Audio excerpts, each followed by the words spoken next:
Diferuana amwazi banjali mwazi kuna kuadra cholinga chantu chimwazi kupunzitsa antu pati kufelanji motsokozedwa ndi manganya ndife amodzi kuchuka kwathu komasomaina atusitila banda timangofuna tu ife ndiluso latu tipunzitse anthu zina zomwe zikupa. Moyo wanga kuyambira ndili mwana ndakula ndi mphulupulu kwambiri ndinali munthu wofuntha loko ku skulu mphulupulu zinandipangisa kuti skulu yangu maphunziro anga ndisiyire panjira sapite nazo patali chifukwa kuti ngakhale ku skulu ndimafunisisa kuti pa skulu pamene ndafikapo ndikhalebe kuti ineyo ndiomenya kuposa onse ndipo zimatheka ndimalimbikira ndewu khanga ndili pamunda kuti ndifuna kuti ndilime munda waukulu kuti ndzakolole zakudya zochuluka ndimene mapangiraso pa ndewu zimene zinapangisa kuti ine mwina mwake zindisokoneze maphunziro komanso kuyambira malembambo anga Swede amakhala akundidandaula pa umoyo wanga ine kuyambira ndili mwana mayi anga sanandigwirepo pamkono kundipitisa ku khomo lake kuti mwana wanu wamenya mwana wanga komano anthu amabweresa ana awo pakhomo pa makolo wanga kuti mwana wanu wamenya mwana wathu koma chachikulu chimene amadabwa nacho mayi anga chokuti anthu amene amagwiridwa pamkono amakhala kuti ndi akulu kuposa ine ndikamwana kumafunsa kuti inoweza kutheka bwanji kumabweresa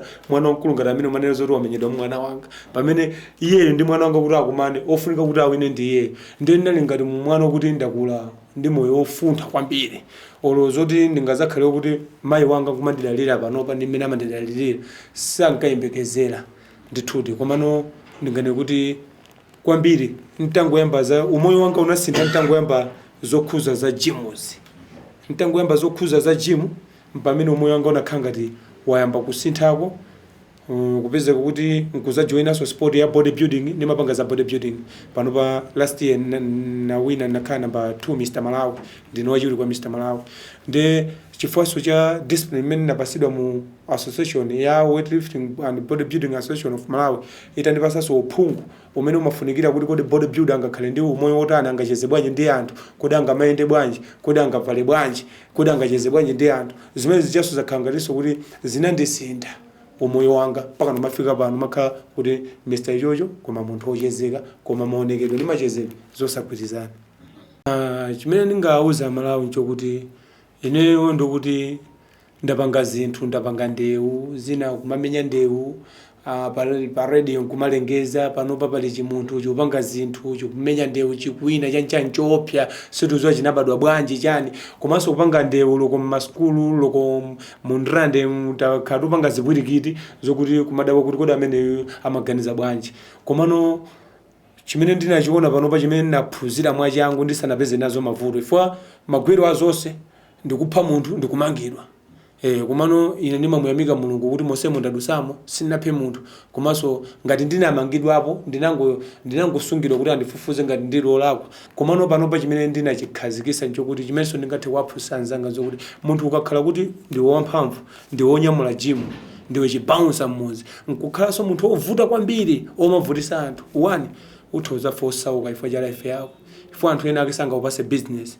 ifanira zoti no a Clifford ajanda bounce tikakapa sa business hii chabune waje ali 10,000 atakuda katundu 10,000 kuguza 30,000 koma ifa akati gaira ngata amene ndapezere katundu mapita yake ife akati chosamano zinunga zimene chazo mapeza kuti ma business aje akukuthawa ifa cha moyo wako zimene chofunika ncho kuti ngakhale uli ndi zimphamvu koma machezedwe ako azikhala oziziso kwa anthu kuti no loko ine ndimapeza kuti ndafika pamalo ndikucheza ndi anthu kumano anthu madabo kuti analapa chanda ichocho kuti anda ichocho ndamene acha ndikageza ndi opya ndoti omenya sacheza ndi munthu chani koma mene ochezera papa ngati munthu wina wake kuti ngati kazoba kena kake zimene zimafunika ndi zimene zonchifukwa mapeza kuti mwayi wambiri Mulungu ngakhale Mulungu amakonda anthu ngati ameneyo ooneka amphamvu koma ooneka odzichepesa kwa wina aliyense ndi amene amawapasa mwayi osiyanasiyana pa nkhani ya business komanso ngakhale zintchito.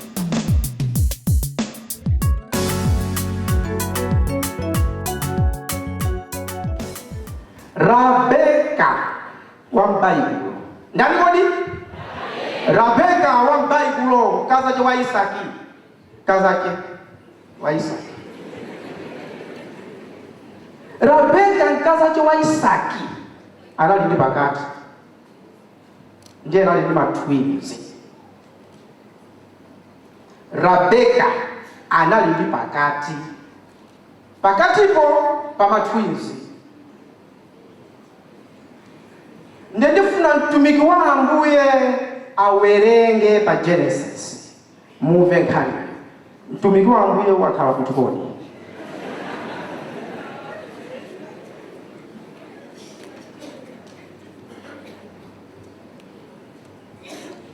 Tawerenga Genesis 25 verse 22. Genesis 25 verse 22. Genesis gawo 25 ndime ya 22. Ndipo Ana analimbana mkati mwache, ndipo iye anati, ngati chotero ine ndikhala ndi moyo bwanji? Ndipo ananka kukafunsa kwa Yehova. Haleluya! Ana analimbana mkati mwache, ndipo iye anati, ndizakhala ndi moyo bwanji? Ankati akamalimbana amazunzika ndi wapanja. Haleluya!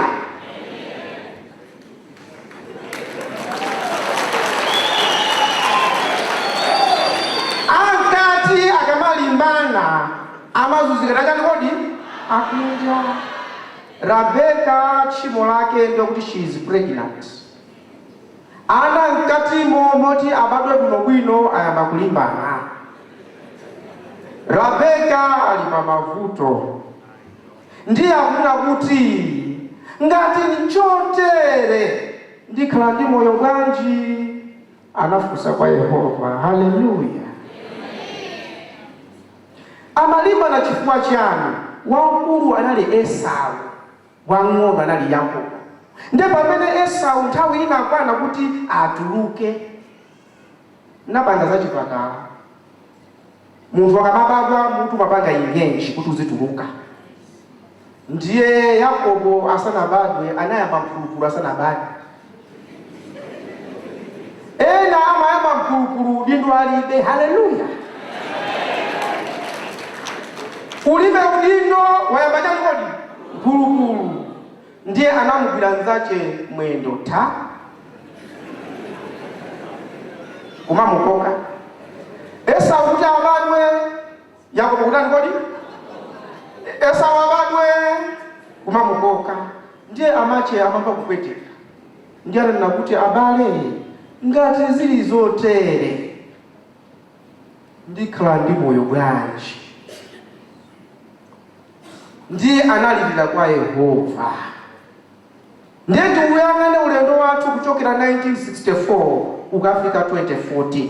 So that from 2014 to the present date tiphunzire how do we build our country together. Hallelujah. This is a pull down syndrome. Malemu Professor Bigwa Mutaji kana nena kuti Amalawi ndi vuto la chani kodi? Pull down syndrome, kukokera na pansi. Akhale ngati ndani uyu? Akhale ngati ndani uyu? Malawi singapite pasogolo ngati tikokera na pansi. Umanso mavuto amachitika mimba kapena pregnancy ya Rebeka samachitika kunja. Ana wamakoka na kunja ngati? Ana wamakoka na kunja? Ayi. Chimatile presa ife kutuka si anthu iyayi. Amakhala mavuto ankatimo. Haleluya. Mavuto siya ife amakhala mavuto ankatimo. Pulling down each other. Ana sukulu, I want to talk to ana sukulu. Apita pa sukulu, aphunzira akumaliza. Afuna akhaye sukulu.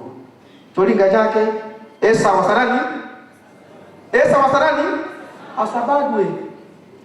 Iwo aphunzira ali mbuyo mwafuna zichoka koma akusowa kuti Esau amubwera. Amtani kodi? Okay. What I'm saying is, as Malawians, let us learn to love one another. Let us learn to be united so that we can develop our country. What we are experiencing in Malawi is backbiting, miseche asakhale uyu ndikhale ine. From 1964 ukafika 2014 munthu akakhala pa mpando president, the opposition pulling down. Mamona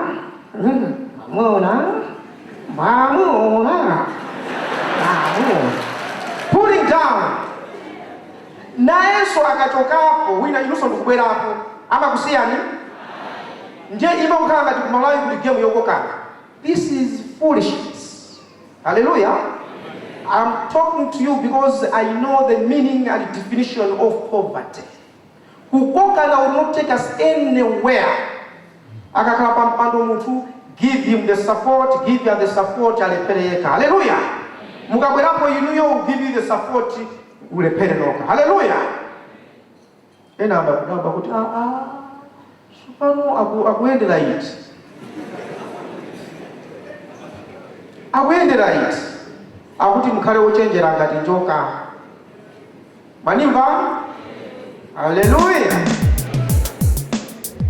Ine ndi mmodzi mwa anyamata amene ndinali nawo kukomesa kumene ndimamvera zoyankhula zimene amayankhula amaiko onse, ndipo namvetsera mwachidwi kuti iwo akufuna kutanthauza chani.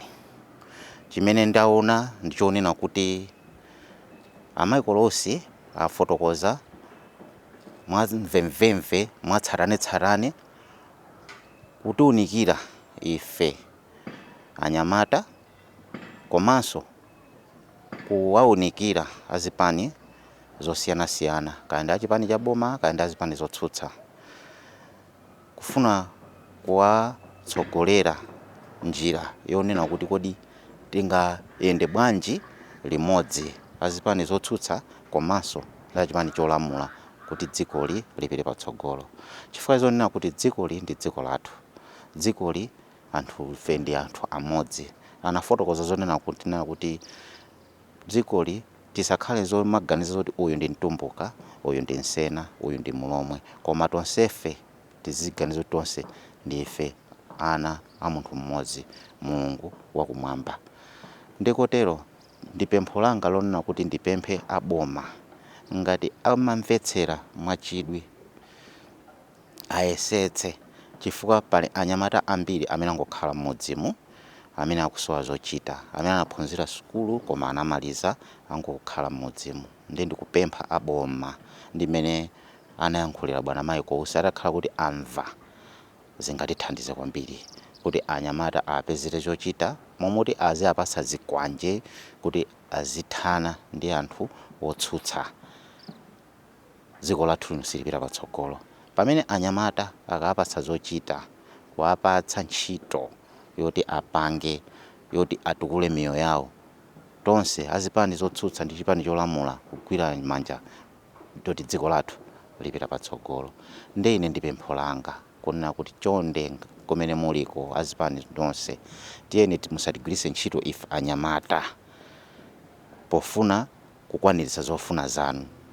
Chimene chodabwitsa nchoti sitinaonepo kwa atsogoleri amene amatsogolera zimenezo ana awo atapasa zikwanje kuti pitani muzikatema anthu kunsewu, koma mmagwiritsa ntchito ife anyamata amene tili anthu ovutika, amene tili anthu osowa, ndifuna kuti mukwaniritse zolinga zanu. Ndi pempho lathu kunena kuti nthawi yakwana anyamata tiyeni tigwirane manja, tiyendere limodzi, tisalole chipani wina aliyense kuti tuma kuti tipange zosokoneza dziko lathu. Uthenga watu wa siku la lero tilowe malemba sopano ndi wakuti ali ndi anthu yawo. Ali ndi chani kodi? Ali ndi anthu yawo. Nkhani inaenda church. Mzimayi anapita kukatunga madzi. Anasankhidwa kuti mzimayi muzimonse muno, mzimayi wotunga madzi azimwesa anthu onse muno ndi uyu. Anasankhidwa anthu angati? Anasankhidwa angati wokatunga madzi? Mmodzi anasankhidwa kuti muzimonse muno tasankha mmodzi azikatunga madzi azitimwesa tonse. ndiye ananyamula ndowa yace ulendo ukatunga mazi kuchisime, ndiye anatenga mbale kuti atunge mazi yace.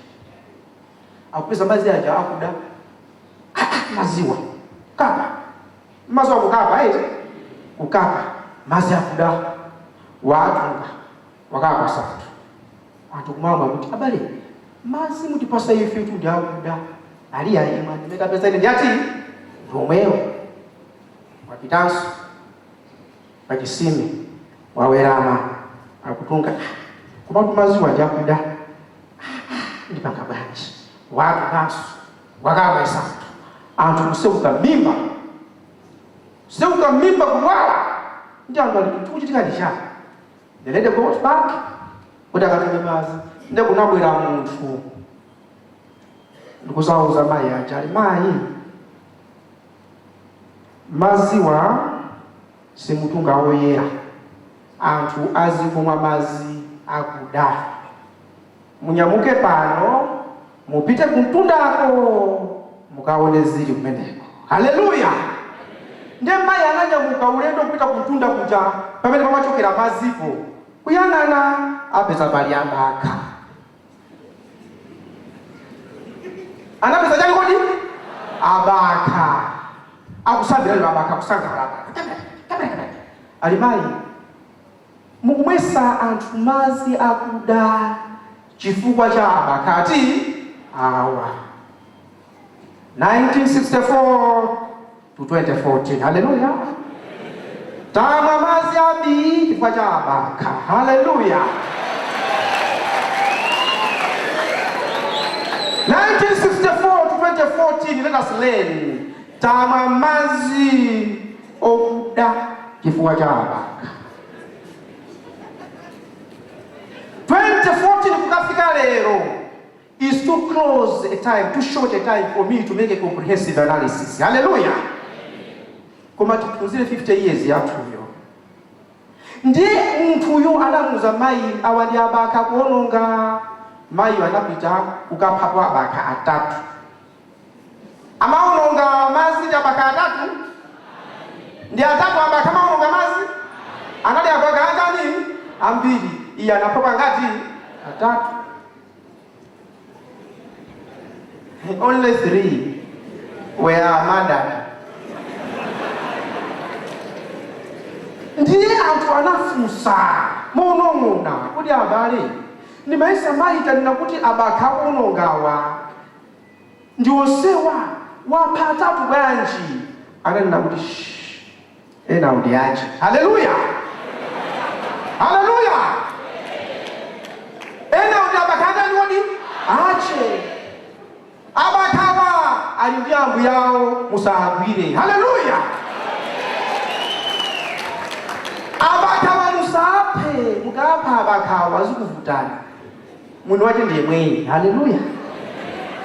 Inu makoma mazorunga mazovunda inu kuli abaka mtundako alina pawawa these are mine. Haleluya. Ndiye ziko lino hazistaggered. Tinatenga ufuta kazaka 50 64 to 2014 50 chifukwa chona kuti agwirwa anthu akuba umva uje wamangidwa uje angoenda bwanji evidence beyond any reasonable doubt. Tukuyanga na evidence beyond any reasonable doubt alimizani kodi ambuya.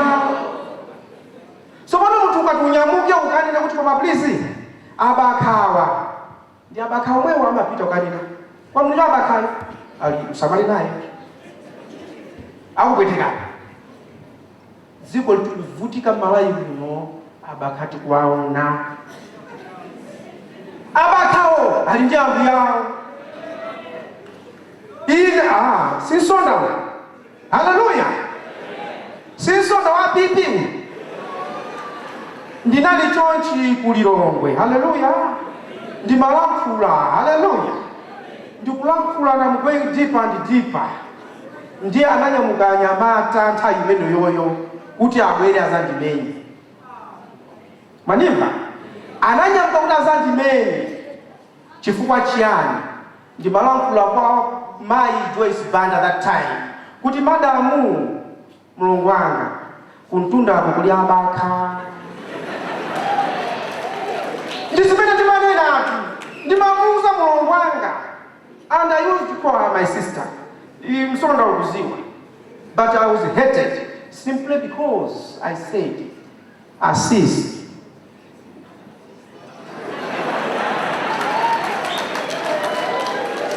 Mukuyingisa yenawa, nanga yenawa.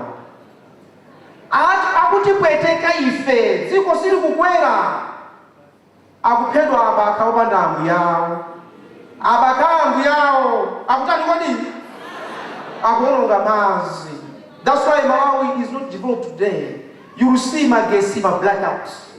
Mazi kuvuta. Kuyanga na nyumba za polisi mpaka na leo na mtakalekale nyumba sisi kumangirwa. Why? Uli abakambu yawo akadasewera mazi. Hallelujah.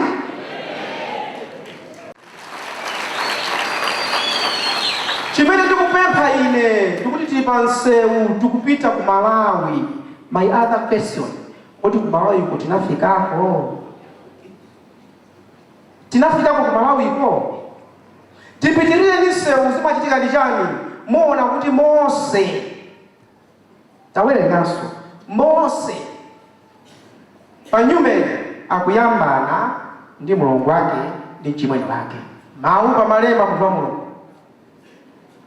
Numeri gawo 12 ndime kuyambira ya 1 kulekeza ya chiwiri.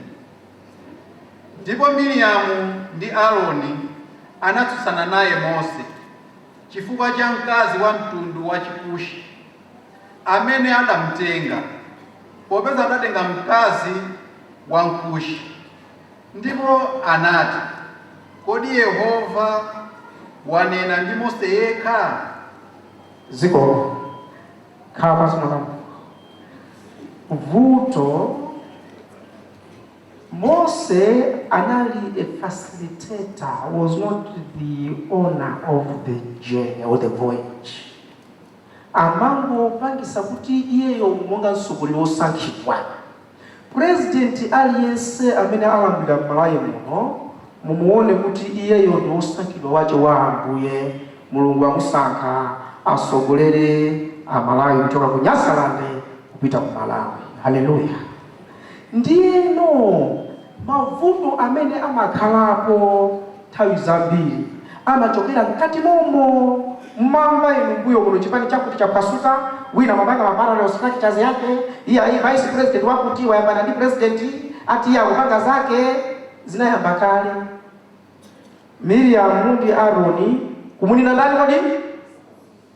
Ndiye zinazi tukupempha chingakale chikhale chipani chanu. What we are saying is contact and dialogue zimathandiza.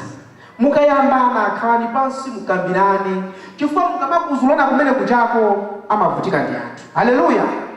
Zimayambika mkati Miriam ndi uyu Aaroni akuyambana ndi Mose m'bale wawo. Timangokwetekana toka. Timakwetekana toka. Ziko la Malawi lolemera kwambiri in terms of resources. Koma tukusauka chifukwa chani? Why are we poor? Politics of intimidation.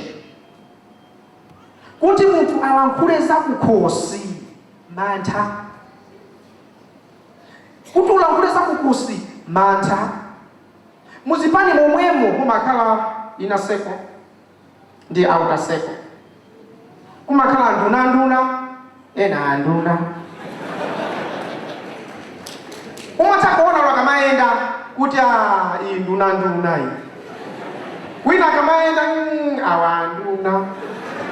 Chiani, it is their proximity to the locus of control. Their proximity to where the president is. Ama uza chani. Anzeru ena malepira kulowa mwina seku kuti anene chilungamo. Malawi muli kunama atu. Muli kunama. ndima mizilwa ile nkhani kuti abale nkhani zina mizilwa Michael oswache ineyo anthu hai ine ali Malawi is a poor country. Monga zachitika ku parliament tukupempha aphungu athu kuti mkamala kulana muzila kulana mwachikondi wina ndi nzake. Pamau onse amene adanena Michael Usi phunziro limene tingatenge ndi ili. Tiyeni tisakhale ngati ya Yakobo. Oti wina akachita chinthu chabwino tiyeni timukole. Tiyeni timsapote munthu uja tione kuti kodi apambana bwanji. Tisipanga zone kuti nzathu apambane. Akapambana zipaso zimene angadi iye usadi yekha iya tidira tonse limodzi. Komanso pamene Rebeka uja amafula ifeso Amalawi tisamakhala cheteya. Nthawi zina timangokhala chete timangolilira mimba. Achimwene ukamangolilira mimba chiya mimba chija sikunacheza kupha. Kumatulusa mawu. Abale ine ndikufa kupweteka. Mwana akamalira kumbuyo uko. Ndi kuti mayi akamadzowa kuti kumbuyo uko sikuli bwino ayi. Mwana wanga ali ndi njala ndimpikire phala. So achita ngati Michael Usi acha akufulira Amalawi. Sikuti Michael Usi waswachochita iyayi. Koma nkhani ntoyena kuti alipo Amalawi ena oti mwina sangate kuima pa podium ngati pa yankhula. Tiye yankhulire amene ajawa. Koma akuyang'ana kuti alipo anthu ena amene sawufuna kumwa madzi abwino. Koma kuntunda kuli abaka. Tikawainga abakawa. Ndiye kuti ino madzi abwino timu alimodzi. Ife Amalawi tisakhale chete. Taonani dziko lathu. Panopa ili ndi mbiri yoyipa Michael siyana. Chifukwa cha Rubino kuphedwa. Akupedwa Amalawi tikakhala chete. Titani tini time tiyankhule. Tiye tigwirane manja. Michael Usi akulifundira tuze kulira zabwino. Akufuna tigwirane manja. Andale amene ali mboma ndi opposition tonse tiendelee limodzi. Ampingo tonse tiendelee limodzi. Timenyane nayo nkhondo iyi. Mapeto ake tikapambana zipaso tidya tonse limodzi. So ine ndikuona kuti Michael Usi ziko lyamalikonda kwambiri. Ndipo amakonda Amalawi. Ndipo akulifundira zabwino. Ndipo ni munthu wamasomphenya. Kuti inonso pano titakhala atapezeka ngati anthu ngati amene wawo okwanira 4 or 5 10 muziko munomo ziko liyenda bwino kwambiri. Tiyeti mthandize president wathu kukweza ziko lino la Malawi. Zipaso zake zonse tisadira tonse limodzi. Tisangalatse anthu tikufera njira.